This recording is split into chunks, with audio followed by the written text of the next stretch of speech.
বরং মার কাছ থেকে দোয়া নিয়ে যেও, দেখবা যে মায়ের দোয়া কবুল। কোন 100টা হুজুর বাইটি খালেও যে কাজ না হবে, মার কাছে খালি একবার যদি একটু ঝাড়ি দিও, বলো মা একটু দোয়া করিস, চলে গেলাম, তার থেকে বেশি কাজ হবে। সুবহানাল্লাহ বলবেন না? ওগো মা তুমি এই ধরনের শ্রেষ্ঠ নিয়ামত, তোমারই পদ তলে রয়েছে জান্নাত, তোমারই পদ তলে রয়েছে জান্নাত। এই পৃথিবী থাকতো ওগো ফুল পাখিহীন, এই পৃথিবী থাকতো ওগো মায়া মোহহীন, যদি না পেতাম তোমার, যদি না পেতাম মায়ের মায়ারি হাত, যদি না পেতাম মায়ের মায়ারি হাত। ওগো মা তুমি এই ধরনের শ্রেষ্ঠ নিয়ামত, তোমারই পদ তলে রয়েছে জান্নাত, তোমারই পদ তলে রয়েছে জান্নাত। কোরআনে আল্লাহ তাআলা তারই পরে মা বাপের কথা দিলেন, তাদেরও প্রতি সদা ইহসান তরে, ইহসান তরে। কোরআনে আল্লাহ তাআলা তারই পরে মা বাপের কথা দিলেন, তাদেরও প্রতি সদা ইহসান তরে, ইহসান তরে। তাদেরই খুশিতে যে আল্লাহর সন্তোষ, তাদেরই রাগে তারা ভয় যাওয়া সন্তোষ। খোদারি রহম তারা, খোদারি রহম তারায় ধরার বরকত, খোদারি রহম তারায় ধরার বরকত। ওগো মা তুমি এই ধরনের শ্রেষ্ঠ নিয়ামত, তোমারই পদ তলে রয়েছে জান্নাত, তোমারই পদ তলে রয়েছে জান্নাত, তোমারই পদ তলে রয়েছে জান্নাত। বলেন মারহাবা। এখনো তো ওবায়দুল কাদেরের গান শুনাইলাম না, অনেকেই হুটহাট করে মায়ের গান শুনালাম, সেই সময় মানুষ উঠতে দেখলাম, কারণ অনেকেই মাকে ভালোবাসে। মায়ের কথা বললেই অনেকের মেজাজ খারাপ হয়ে যায়। আবার অনেক মাও আছে সন্তানের প্রতি অবিচার করেন, এটাও মিথ্যা না। এক সন্তানের দিকে একরকম দেখেন, আর এক সন্তানের দিকে আরেক রকম দেখেন, এরকম মা আছে না নাই? এরকম মাও কিছু আছে, সন্তানদের কম বেশ করে দেখে। বিশেষ করে মায়েদের মন তো নরম, যেই সন্তান দেখা যায় একটু নর্মাল হয়ে যায়, ওর দিকে একটু বেশি নজর যায়। আবার কিছু মা আছে, আমাদের কাছে খবরও আছে যে কিছু মা আছে যেই সন্তান খুব ভালো চলে। কয়দিন আগে আপনারা দেখেছেন পলাশ নামের, পলাশ রাহা না সাহা, পলাশ সাহা নামের একজন আত্মহত্যা করলেন। র্যাব কর্মকর্তা গুলি করলেন, কোথায় করেছে জানি না, বুকে না কপালে কোথায় করেছে, গুলি করে আত্মহত্যা করলেন। অপরাধ কি? একটা চিরকুট লিখেছে, সেখানে লিখেছে যে বউকে স্বর্ণগুলো সব দিয়ে দিও, আর মা বাকি যা আছে সব নিবে। তার মানে বোঝা গেল মা আর বউয়ের মধ্যে ঝামেলা আছে, ঠিক না বেঠিক? আমরা তো একেবারে গড় দোষ দিলাম যে এই বউ ভালো না। ওই মায়ের আরো 2টা সন্তান আছে। কয়টা? কয়টা? আরো 2টা সন্তান আছে, 2টা ছেলে আছে।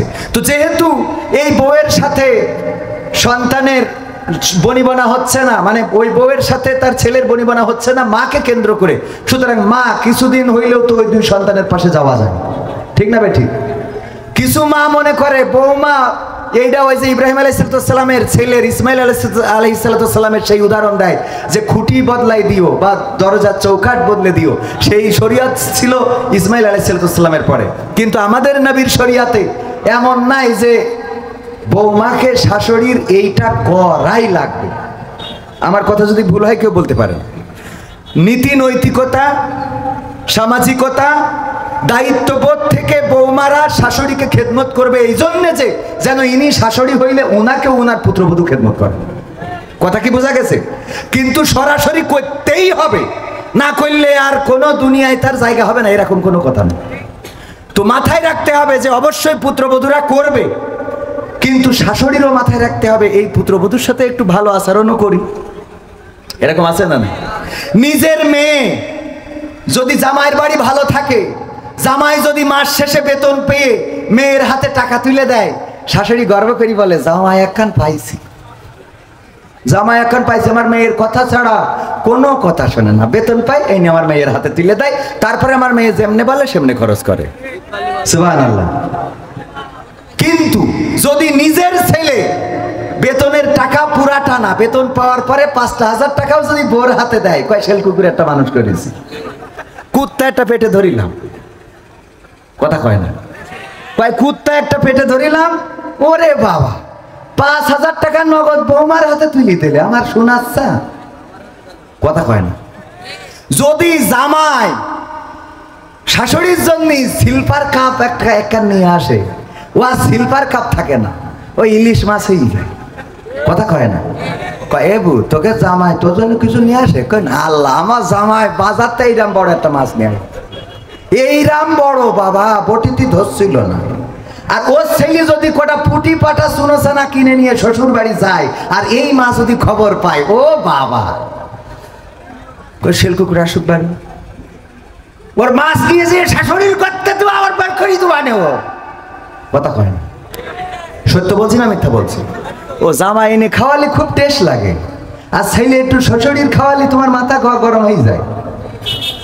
এই মেন্টালিটি যদি শাশুড়িরা চেঞ্জ করতে পারেন, ওই পুত্রবধূ যদি খেদমত না করে, আমি বুঝে দেবো, দরকার হলে আমার বউ দিয়ে যাবো আপনার বউ। হ্যাঁ, খেদমত করা যায় না, তা আমার বউ আমার মার খেদমত কাছে কিনা কিটা ওইটা না কই। হ্যাঁ, ও অভিনয় আছে। হ্যাঁ, তা আমি তো একদম ঘড়ি ধরে শেষ করবো। হ্যাঁ নাকি না, এখনই শেষ করে দেবো? ও অভিনয় আছে এখনো? হ্যাঁ, আমার পরে অভিনয় আছে। করবে না কিরা? ও পাগল, আমি এখন বয়স হয়ে গেল, আগের মতো এখন সে বয়সে হয় না।